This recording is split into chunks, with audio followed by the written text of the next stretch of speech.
first of all, I'd like to thank, all the people at the Rose Bowl. This has always been a first-class venue to be a part of. The people here, the Capital One, and in Dallas to make this transition to where it was pretty seamless for the players. I'd like to congratulate Notre Dame's team on an outstanding year and, a tough game for us. And then I'd like to also congratulate our team who, they played really well all year long. They've earned the right to be here. It's always an honor to say you won a playoff game and won a Rose Bowl, which is, got great tradition. And our players are excited about that, and they've earned the right now to play in the national championship game. So it'll be kind of up to them to see, how we manage that and how we get ready to go down to Miami and play in that game. But I'm really proud of the way our players have handled disruptions, all year long. I know this has been a difficult season for fans, players, coaches managing their team, but I think this is good for everyone when we have these games and people have something to be interested in and players have the opportunity to compete. So we're excited about this. This was a great win for us. We knew this would be a tough game, and it certainly was. And, we'll learn what we need to learn from it so that we have a chance to improve and get better. But I was really excited for, Patrick and Smitty to be honored as players of the game. But as both guys said, not everybody gets honored, but everybody contributes to the success of the team. And it's that way in life sometimes. You do great things, but you don't get recognized. So it's part of it. And we had a lot of players do a lot of great things to be able to get here and also to have success today. Thank you, Coach. We will now go to questions. Reminder, use the raise hand function if you'd like to ask a question. Our first question will come from Dennis Dodd. Dennis, go ahead. It's football games. I'm good, thank you. There is no other story, just a winner. All right, your next question. All right, our next question will come from Chris Vanini. Chris, go ahead.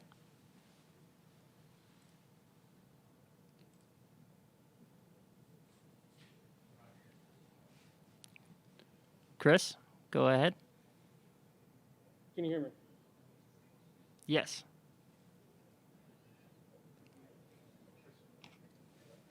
All righty, we'll come back to Chris. Our next question will go to Aaron Suttles. Aaron, go ahead.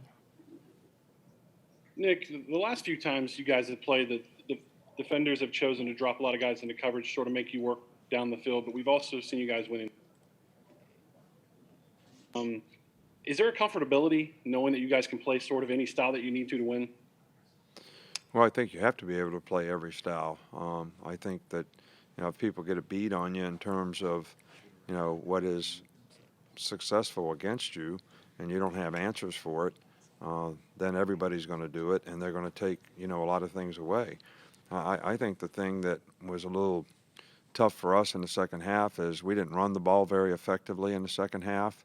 We wanted to try to take the air out of it, at the end of the game. Didn't have much success. They had the ball for almost the entire last 8 minutes of the game. And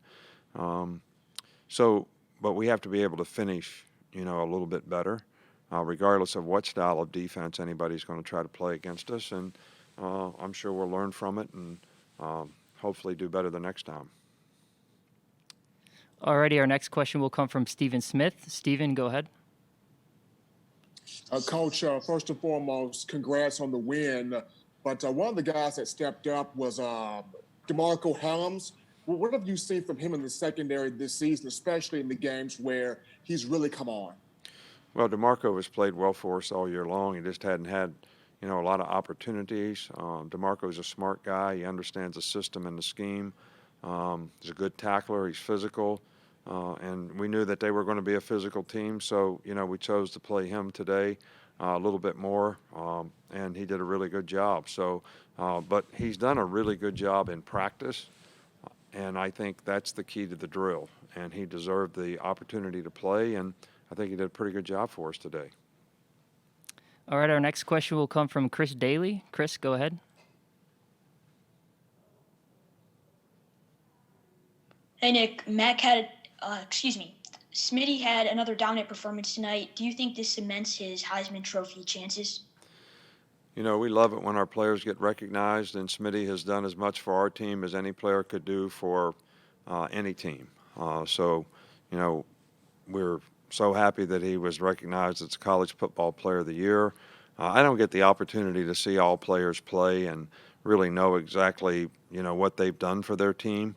I'd love to see another one of our players win the Heisman Trophy, and Smitty has done as much for our team as any other player who did win the Heisman Trophy, and they did a great job too. So, I just don't like to make predictions about things, and I love it when our players, get recognized, and it would be a tremendous honor for him if that happened. Our next question will come from Mike Rodak. Mike, go ahead. What was the explanation given to you for the unsportsmanlike conduct penalty at the end? Oh, I was just, out on the field about 2 steps because I was yelling at one of our linebackers who didn't drop in the right direction, which I've done that pretty much all of my career. And it wasn't during a live ball. It wasn't. So, and I guess technically you're not supposed to do that. But, I mean, I'm not, look, I'm not criticizing anybody. I'm not complaining. I'm just saying I've been a head coach for 20-some years, and I've never been called for that. But I got called today, and I'll have to do better the next time. Our next question will come from Nick Hamilton. Nick, go ahead. Congratulations on the win, Coach Saban. Want to get your thoughts on just Patrick Surtain as far as what makes him so difficult and what makes him so swift as far as being in the secondary and be able to make those coverages and make those special plays. Well, Patrick has got great size. He's got great speed. He's very instinctive, very good athlete, can change the direction, good cover guy, and he's really smart. He does a great job of preparing for the game. So he really knows, what he has to do in a game to have success against whoever he's got to cover. We ask our corners to do a lot of bump and run, and him and Josh have both done a pretty good job, all year long. So Patrick has played phenomenally well for us, and good to see him get recognized tonight as a defensive player.